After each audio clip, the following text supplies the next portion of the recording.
Now, through Christmas, don't y'all think I wasn't making supper because I have been. I've got so many recipes saved up on my phone. But this recipe, it never fails when my grandson comes to visit for a few days. This is what we make. He loves it. Everyone loves it. It is so good, y'all.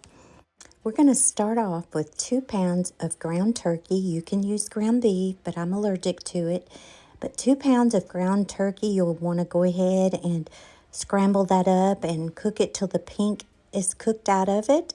And then you're going to add about 1/4 cup of water and 2 packets of taco seasoning mix. And I did drain what little fat is on ground turkey out of that ground turkey once I cooked most of the pink out of it. You can do that if you want to. That's up to you. You do you. But I like to get all that fat out as much as possible. And then you're going to need 2 boxes of macaroni shells and cheese.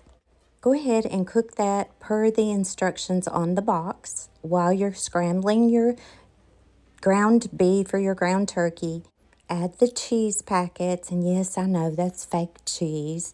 And other than the nacho cheese dip that my husband makes, I think this is the only time I use fake cheese in this house. But it's so good, y'all. This is a favorite casserole here at the Bird House. And then once you've added your cheese, go ahead and add 1 cup of sour cream to your macaroni and cheese. Give it a stir and set it aside.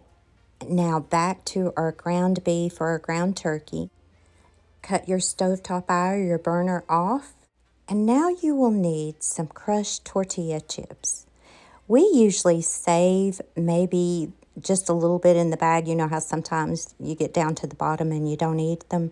We save them for this recipe. And just go ahead and crush them. I'm using my meat mallet. And then once you've got those crushed, you should have about a cup, maybe a cup and a half of tortilla chips. Set those aside. Grab a 9x13 baking dish.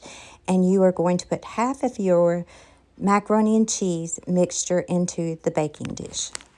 Oh, and you do want to oil that baking dish.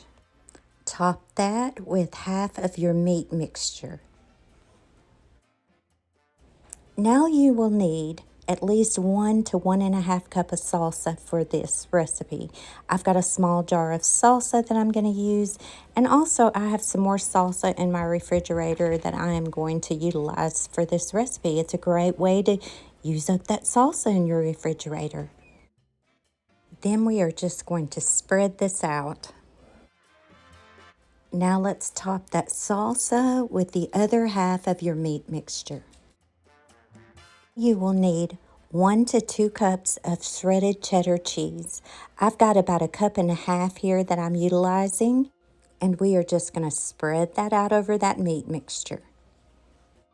We are going to top this with the other half of the macaroni and cheese, and y'all, we're not finished yet. Once you've got that on there, just spread it out. And remember those tortilla chips that we crushed?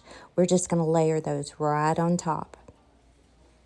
Now we are going to put this in the oven on 350 degrees and let it bake for about 15 to 20 minutes. This is already cooked, the ingredients, but we want it to warm up and let those flavors blend together.